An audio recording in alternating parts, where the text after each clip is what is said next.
أعوذ بالله من الشيطان الرجيم بسم الله الرحمن الرحيم ويل لكل همزة لمزة الذي جمع مالا وعدده يحسب أن ماله أخلده كلا لينبذن في الحطمة وما أدراك ما الحطمة نار الله الموقدة التي تطلع على الأفئدة إنها عليهم مؤصدة في عمد ممددة ویل ہلاکت ہے لکل ہمزۃ ہر اس شخص کے لیے جو منہ پر بیان کرتا ہے، لمزہ جو غیبانہ بیان کرتا ہے، الذی جمع مالا وہ جس نے جمع کیا مال، وعدد اور گنتا رہا اس کو، یحسب گمان کرتا ہے وہ، ان مالہ کہ بے شک اس کا مال، اخلدہ ہمیشہ رکھے گا اس کو، کلا خبردار لینبذن البتہ ضرور ڈالا جائے گا اس کو، فی الحطمہ چور چور کر دینے والی میں، وما ادراکا اور آپ کو کس نے بتلایا، مل حطمہ کیا ہے چور چور کر دینے والی، نار اللہ اللہ تعالیٰ کی آگ ہے، الموقدۃ جلائی ہوئی، التی تطلع وہ آگ جو پہنچ جاتی ہے، علی الافئدہ دلوں پر، انہا علیہم مؤصدہ بے شک یہ آگ ان پر بند کی ہوئی ہوگی، فی عمد ممددۃ لمبے لمبے ستونوں میں۔ اس سورت کا نام سورۃ الہمزہ ہے، پہلی ہی آیت کریمہ میں ہمزہ کا لفظ موجود ہے جس سے سورت کا نام لیا گیا ہے۔ یہ سورت مکہ مکرمہ میں نازل ہوئی ہے، اس سے پہلے 31 سورتیں نازل ہو چکی تھی، اس کا نزول کے اعتبار سے 32واں نمبر ہے، اس کا 1 رکوع ہے اور 9 آیتیں ہیں۔ مکہ مکرمہ کی ابتدائی دور میں آپ صلی اللہ علیہ وسلم کے بہت سارے مخالف تھے، لیکن مخالفین میں بعض شریف الطبع تھے کہ مخالفت کے باوجود گالی گلوچ اور لڑائی جھگڑا نہیں کرتے تھے اور نہ ہی ان چیزوں کو پسند کرتے تھے، اور بعض مخالفت میں اتنے سخت تھے کہ شرارت سے باز نہیں آتے تھے، ہاتھا پائی بھی کرتے اور زبان درازی بھی کرتے، حضور صلی اللہ علیہ وسلم کو تنگ کرنا، صحابہ کرام کو تنگ کرنا، علماء کو مارنا، لونڈیوں کو مارنا، تنگ کرنا ان کا وتیرا تھا۔ بعض تو آپ صلی اللہ علیہ وسلم کے منہ پر آپ صلی اللہ علیہ وسلم کے سامنے زبان درازی کرتے، اور بعض غیبانہ پشت کے پیچھے کہتے کہ اس نے نبوت کا دعویٰ اس لیے کیا ہے کہ ماں باپ اس کے سر پر نہیں ہیں، اس طرح یہ لوگوں کو قریب کر کے مال اکٹھا کرنا چاہتا ہے۔ کوئی کہتا مال مقصد نہیں ہے، رشتہ لینا مقصد ہے، کہ عموماً رشتہ والدین کرتے ہیں یا دادا دادی کرتے ہیں، وہ تو ہے نہیں، تو یہ لوگوں کو اپنا گرویدہ کر کے رشتہ لینا چاہتا ہے۔ کسی نے کہا کہ سارے عرب کو اپنے ماتحت کر کے حکمرانی کرنا چاہتا ہے، الغرض جو بات کسی کے منہ میں آتی کرتا۔ تاریخ میں حضور پاک صلی اللہ علیہ وسلم حضرت زید بن حارثہ رضی اللہ تعالیٰ عنہ اور حضرت بلال رضی اللہ تعالیٰ عنہ کے ساتھ طائف تشریف لے گئے۔ وہاں کے 3 بھائی سردار تھے، عبد، یالین، مسعود اور حبیب۔ آپ صلی اللہ علیہ وسلم ان کے پاس گئے اور اسلام کی دعوت دی، بڑی نرمی کے ساتھ حق ان کے سامنے پیش کیا۔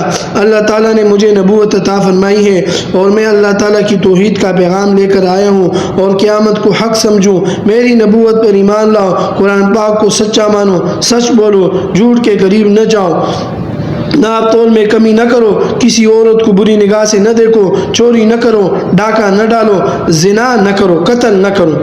ایک بھائی نے کہا تیرے پاس فوج کتنی ہے، دولت کتنی ہے؟ آپ صلی اللہ علیہ وسلم نے فرمایا میرے پاس نہ فوج ہے نہ دولت ہے۔ کہنے لگا رب کو یتیم ہی ملا تھا رسالت کے لیے اور کوئی اچھا آدمی نہیں ملا، یہ کہہ کر وہ چلا گیا۔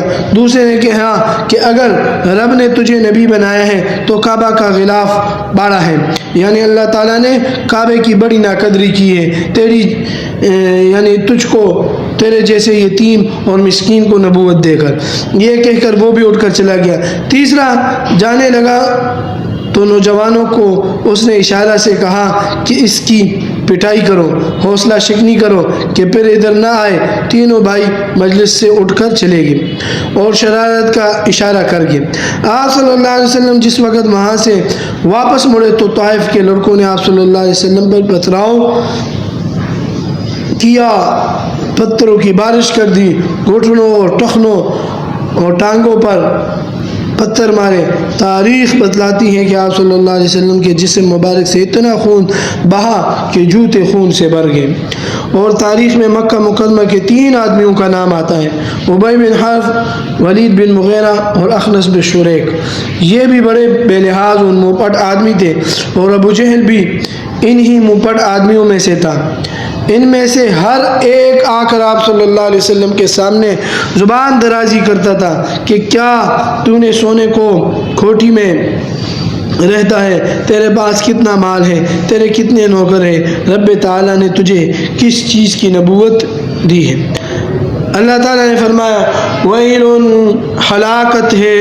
ویل کہ عربی میں کئی معنی آتی ہے، ہلاکت، بربادی، تباہی، اور حدیث پاک میں ہے کہ ویل جہنم کے ایک طبقے کا نام بھی ہے۔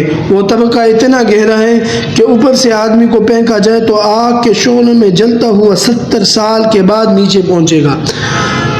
حالانکہ آدمی وزنی ہوتا ہے اور وزنی چیز جلدی نیچے جاتی ہے، اس طبقے سے باقی طبقے بھی پناہ مانگتے ہیں۔ وہ طبقہ کس کے لیے ہوگا؟ لِكُلِّ ہُمَزَةٍ، ہر اس شخص کے لیے جو منہ پر عیب بیان کرتا ہے کہ تجھ میں یہ خرابی ہے، یہ خرابی ہے۔ لُمَزَةٍ، جو غیبانہ عیب بیان کرتا ہے کہ فلاں میں عیب ہے، فلاں میں عیب ہے۔ بعض مفسرین کرام فرماتے ہیں ہمزہ اسے کہتے ہیں جو زبان سے عیب بیان کرے، اور لمزہ اسے کہتے ہیں جو ہاتھ کے اشارے سے عیب بتلائے۔ مثلا کسی کا قد چھوٹا ہے تو ہاتھ کے اشارے سے کہے گا وہ اتنا چھوٹا ہے، کوئی نابینا ہے تو آنکھوں پر ہاتھ رکھ کر بتائے کہ وہ نابینا ہے، کسی کو گنگا ہونا زبان نکال کر بتلائے کہ وہ بول نہیں سکتا، ایسا کرنا ٹھیک نہیں۔ آن حضرت صلی اللہ علیہ وسلم کی بیویوں میں حضرت سودا بنت زمعہ رضی اللہ تعالی عنہا سب سے زیادہ قد آور تھی، اور حضرت صفیہ رضی اللہ تعالی عنہا کا قد سب سے چھوٹا تھا۔ ایک دفعہ حضرت عائشہ صدیقہ رضی اللہ تعالی عنہا کے پاس حضرت صفیہ رضی اللہ تعالی عنہا کی لونڈی کوئی پیغام لے کر آئی۔ آن حضرت صلی اللہ علیہ وسلم بھی تشریف فرماتے۔ حضرت عائشہ صدیقہ رضی اللہ تعالی عنہا نے ایسے ہاتھ کا اشارہ کر کے کہا کہ اس نے پیغام بھیجا ہے، اس کے قد چھوٹے قد والی ہونے کی طرف اشارہ کیا۔ آپ صلی اللہ علیہ وسلم نے دیکھ لیا، فرمایا اے عائشہ، اس طرح کرنا بڑا گناہ ہے، چاہے کوئی حاضر ہو یا غائب ہو، اس طرح اشارہ کر کے تو نے جو تحقیر کی ہے اگر یہ سمندر میں ملا دی جائے تو اس گناہ کی وجہ سے سمندر کڑوا ہو جائے۔ اگر وہ چھوٹے قد کی ہے تو رب تعالیٰ نے اس کو اتنا قد دیا ہے، گویا کہ یہ رب تعالیٰ کی ذات پر اعتراض ہوا۔ اگر بندے کی اختیار میں ہو تو کوئی شخص دنیا میں بونا نہ ہو، یہ تو رب تعالیٰ کا کام ہے، تو کسی کا عیب بیان کرنا، دل آزاری کرنا بڑا گناہ ہے، چاہے موجود ہو یا غائب ہو۔ فرمایا الذی جمع مالا، وہ جس نے جمع کیا مال۔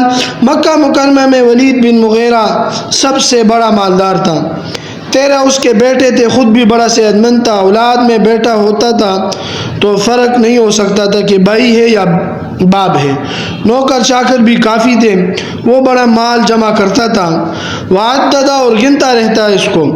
جب یہ کمرے میں اکیلا ہوتا تو گنتا رہتا تھا کہ میرے مال میں سے کسی بیٹے یا بہو نے کم تو نہیں کر دیا، گن گن کر خوش ہوتا۔ یحسب ان مالہ اخلدا، وہ گمان کرتا ہے کہ بے شک اس کا مال اس کو ہمیشہ رکھے گا، زوال نہیں آئے گا۔ آن حضرت صلی اللہ علیہ وسلم نے فرمایا کہ آدمی کہتا ہے میرا مال میرا مال، تیرا مال تو تیرا مال تو وہی ہے جو تو نے کھا لیا، پی لیا، پہن لیا، اپنے ہاتھ سے صدقہ خیرات کر دیا، باقی مال تو تیرے وارثوں کا ہے، اگر نیک ہے اچھی جگہ میں لگائیں گے تو تجھے اجر ملے گا، برے ہے برے جگہ خرچ کریں گے تجھے بھی گناہ ہوگا۔ بخاری شریف کی روایت گزر چکی ہے کہ جب آدمی فوت ہو جاتا ہے تو قبر تک 3 چیزیں ساتھ جاتی ہے، 2 چیزیں واپس آ جاتی ہے اور تیسری چیز ساتھ رہتی ہے۔ رشتہ دار، ماں باپ، اولاد واپس آ جاتے ہیں، کوئی اس کے ساتھ قبر میں نہیں جاتا، اور دوسری چیز مال، چرپائی، چادر وغیرہ بھی واپس آ جاتے ہیں۔ مسئلہ یہ ہے کہ قبر میں مردے کے نیچے چٹائی، روئی وغیرہ ڈالنا جائز نہیں ہے۔ بعض لوگ نیچے چٹائی ڈال دیتے ہیں اور بہانہ بناتے ہیں کہ نیچے زمین گیلی تھی، نیچے نمی تھی، سب غلط ہے، صرف عمل ساتھ ہوں گے۔ اگر کسی گناہگار کو بڑے مکان میں دفن کر دے تو اس کی دیواریں آپس میں مل جائے گی اور اس کی پسلیاں آر پار ہو جائے گی، اور اگر کسی مومن کو تنگ قبر میں دفن کر دو گے تو اس کی قبر 70 ہاتھ غرزن طولن کشادہ ہو جائے گی۔ قبر کی تنگی اور کشادگی کا تعلق عمل کے ساتھ ہے۔ حدیث پاک میں آتا ہے القبر روضۃ من ریاض الجنہ او حفرۃ من حفرۃ النیران، قبر جنت کے باغوں میں سے باغ ہے یا جہنم کے گھڑوں میں سے گھڑا ہے۔ سارا دار و مدار ایمان اور عمل پر ہے۔ حافظ ابن حجر عسقلانی رحمۃ اللہ علیہ فتح الباری میں فرماتے ہیں کہ مومنوں کے پاس جو فرشتے آتے ہیں ان کا نام مبشر بشیر ہے، اور کافر گناہگاروں کے پاس جو فرشتے آتے ہیں ان کا نام منکر نکیر ہے۔ حدیث پاک میں آتا ہے کہ جس وقت فرشتے سوال کر لیتے ہیں کہ اس کے بعد اچانک اگر مرنے والا نیک آدمی ہے تو قبر میں ایسا خوبصورت آدمی عمدہ لباس خوشبو والا اس کے پاس آتا ہے، وہ بڑا حیران ہوتا ہے اور کہتا ہے کہ میں دنیا میں بڑا چلا پھرا ہوں، ایسا خوبصورت آدمی میں نے نہیں دیکھا، ایسی خوشبو کبھی نہیں سونگھی، ایسا بہترین لباس میں نے کبھی نہیں دیکھا، تو کون ہے، کہاں سے آ گیا ہے؟ قبر میں روشنی ہوگی جیسے ٹیوبیں روشن ہوتی ہے، الصلاۃ نور، وہ نماز کی روشنی ہوگی، وہ بڑے خاص انداز میں کہے گا اما تعرفنی، کیا آپ مجھے نہیں پہچانتے؟ انا عملک صالح، میں تیرا نیک عمل ہوں، اللہ تعالیٰ نے مجھے اس شکل میں تیرا ساتھی بنا کر بھیجا ہے۔ اگر میں مرنے والا برا آدمی ہے تو کریہۃ المنظر، بری شکل والا آدمی اس کے سامنے آئے گا، ایسی بری شکل کہ اللہ تعالیٰ کی پناہ، ایسا بدبودار لباس پہنا ہوگا کہ اس سے دماغ پھٹے گا، یہ کہے گا اے اللہ کے بندے میں پہلے ہی تکلیف میں ہوں، تو بدصورت کہاں سے آ گیا ہے، یہ میرے لیے اور مصیبت ہے۔ وہ بڑے استغنا کے ساتھ کہے گا تو مجھے نہیں جانتا، وہ کہے گا میں نے تیرے جیسا بدصورت کبھی زندگی میں نہیں دیکھا، وہ جواب میں کہے گا انا عملک السوء، میں تیرا برا عمل ہوں، میں تیرے گلے کا ہار بن کے رہوں گا۔ تو قبر کی اچائی برائی عمل کے ساتھ ہے، چٹائیاں بچانے سے نہیں ہے۔ فرمایا کلا، خبردار، لینبذن فی الحطمۃ، البتہ ضرور بالضرور اس کو ڈالا جائے گا چور چور کر دینے والی میں، توڑ پھوڑ دینے والی میں۔ وما ادراک ما الحطمہ، اور آپ کو کس نے بتایا کہ وہ چور چور کر دینے والی، وہ توڑ پھوڑ دینے والی کیا ہے؟ نار اللہ، وہ اللہ تعالیٰ کی آگ ہے، الموقدۃ، جو جلائی ہوئی ہے۔ اگر وہاں موت دینا مقصود ہو تو اس کا ایک ہی شعلہ کافی ہے، لیکن مقصد تو سزا دینا ہے۔ وہ آگ ایسی ہوگی کہ سر سے لے کر پاؤں تک ہر چیز کو جلائے گی، ظاہر باطن دل تک اس کا اثر ہوگا، دل ایسے جلے گا جیسے ہاتھ جلتا ہے۔ وہ آگ دنیا کی آگ سے 69 گنا تیز ہوگی، لیکن لا یموت فیہا ولا یحیا، نہ مرے گا اس میں اور نہ جیے گا، صرف آگ ہی نہیں، اس کے ساتھ گرم پانی سر پر ڈالا جائے گا جس سے سارا چمڑا ادھر جائے گا، پانی پلایا جائے گا، انتریاں کٹ کے باہر نکل آئے گی، یسحر بہ ما فی بطونہم والجلود، پگھلایا جائے گا اس کے ساتھ جو ان کے پیٹوں میں ہے اور ان کی کھالیں، پہلا چمڑا جل جائے گا، نیا پہنایا جائے گا۔ کلما نضجت جلودہم بدلناہم جلودا غیرہا، جب بھی ان کی کھالیں جل جائیں گی ہم ان کے لیے دوسری کھالیں تبدیل کر دیں گے۔ بڑک اتنی ہوگی کہ اللہ تعالیٰ کی پناہ، وہ کہے گا مجھے کھانے کے لیے کچھ ملے کہ میں کھاؤں۔ زقوم، توڑ، ضریع اور غسلین کھانے کے لیے ملیں گے۔ توڑ اتنا کڑوا ہے کہ حدیث پاک میں آتا ہے کہ اس کا ایک قطرہ سمندر میں گر جائے تو سارا سمندر کڑوا ہو جائے، اور اتنا بدبودار ہے کہ اگر اس کا ایک قطرہ دنیا میں گر جائے تو مشرق سے لے کر مغرب تک سارے اس کی بدبو کی وجہ سے مر جائے۔ پیاس کا عذاب الگ ہوگا، پینے کے لیے ایسا گرم پانی دیا جائے گا کہ ہونٹ جل جائیں گے۔ وَهُمْ فِيهَا كَالِحُونَ، جہنم میں بد شکل ہو کر رہیں گے۔ حدیث پاک میں آتا ہے کہ اوپر والا ہونٹ ناک کی پونگڑی نوک کے ساتھ لگ جائے گی اور نیچے والا لٹک کر ناف کے ساتھ لگ جائے گا، بڑی بری شکل ہوگی۔ التی، وہ آگ، تطلع علی الافئدہ، پہنچ جائیں گی دلوں پر، وہ ظاہر باطن پر برابر اثر کرے گی۔ انہا علیہم مؤصدۃ، بے شک یہ آگ ان پر بند کی ہوئی ہوگی، آگ کے لمبے لمبے ستونوں میں جکڑ کر اور لاک کر دیا جائے گا کہ وہ پہلو نہ بدل سکے، کیونکہ پہلو بدلنے سے بھی تھوڑا سکون مل جاتا ہے۔ فی عمد ممددہ، عمد عماد کی جمع ہے جس کا معنی ہے ستون، مددہ لمبے لمبے ستونوں میں رکھا جائے گا کہ حرکت نہ کر سکے۔ اللہ تعالیٰ اپنے فضل و کرم سے تمام صحیح العقیدہ مسلمان مرد عورت کو دوزخ کے عذاب سے بچائے اور محفوظ فرمائے، آمین۔